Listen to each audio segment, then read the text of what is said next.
এই বাংলাদেশ যতদিন থাকবে, এই মানচিত্র যতদিন থাকবে, আমাদের পতাকা যতদিন থাকবে, শহীদ প্রেসিডেন্ট জিয়া রহমানের নাম ততদিন উচ্চারিত হবে আমাদের মাঝে। গণতন্ত্রের প্রবর্তক, বাংলাদেশে আধুনিক বাংলাদেশের রূপকার, যিনি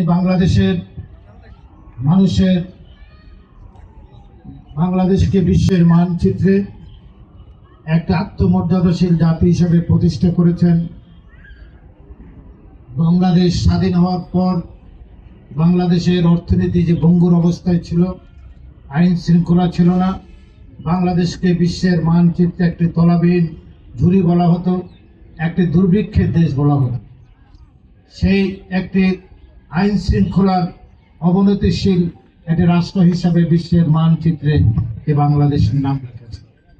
1977 সালের 7ই নভেম্বর ঐতিহাসিক সিপাহী জনতার বিপ্লবের মধ্যে দিয়ে বাংলাদেশের স্বাধীনতার সার্বভৌমত্ব যখন হুমকির সম্মুখীন, দেশ যখন যুগ সন্ধিক্ষণে, সেই মুহূর্তে সিপাহী জনতার ঐতিহাসিক বিপ্লবের মধ্যে দিয়ে ওনাকে ক্ষমতার পাদপীঠে নিয়ে আসেন এবং বাংলাদেশ একটি মহেন্দ্রক্ষণে প্রবেশ করে।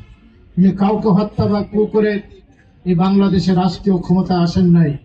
জাতির ঐতিহাসিক প্রয়োজনে যেমনিভাবে 1971 সালে 25শে মার্চ কালো রাত্রিতে পাখানাদার বাহিনী নিরস্ত্র মানুষকে নির্বিচারে হত্যা করে, সেদিন যাদের স্বাধীনতার স্বপ্ন দেখিয়েছেন, বাংলাদেশকে যাদের স্বাধীনতার ঘোষণা দেওয়ার কথা ছিল, তারা আত্মসমর্পণ করেছেন, আত্মগোপন করেছেন।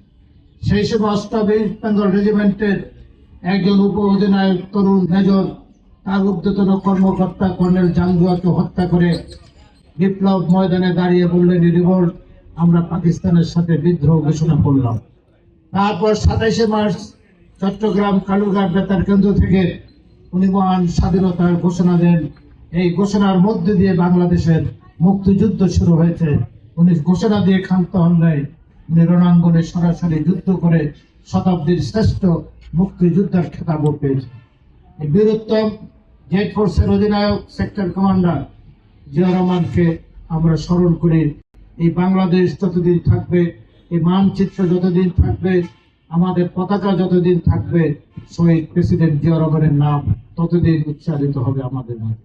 তাই এমন এক মহান ব্যক্তির এই জন্মদিনে, 90তম জন্মদিনে নোয়াখালী ড্যাব একটি মহৎ উদ্যোগ গ্রহণ করেছেন। আমি সমস্ত ডাক্তার ভাইদের আন্তরিকভাবে অভিনন্দন জানাই। ওনারা এই মহান ব্যক্তির জন্মদিন উপলক্ষে আজকে একটি হেলথ ক্যাম্পের আয়োজন করেছেন। আমাদের পৌরসভা বিএনপি এবং উপজেলা বিএনপি তার সাথে যুক্ত হয়ে আপনাদের সাথে একাত্মতা ঘোষণা করে। আমি যুবদলের সেন্ট্রাল কমিটির নেতা ছিলাম, শহীদ প্রেসিডেন্ট জিয়া রহমান আমাকে যুবদলের ট্রেজারার বানিয়েছে। তাই আজকে বেগম খালেদা জিয়া আমাকে যুবদলের প্রেসিডেন্ট বানিয়েছেন, বারবার এমপি নমিনেশন দিয়েছেন, মন্ত্রী করেছেন। আমি এই পরিবারের কাছে কৃতজ্ঞ। আমার জীবনের আর কোনো চাওয়া পাওয়া নেই। সশ্রদ্ধ সালাম, শুভেচ্ছা এবং অভিনন্দন। আজকে একটা কথা না বললেই নয়, আমরা গর্ববোধ করতেছি।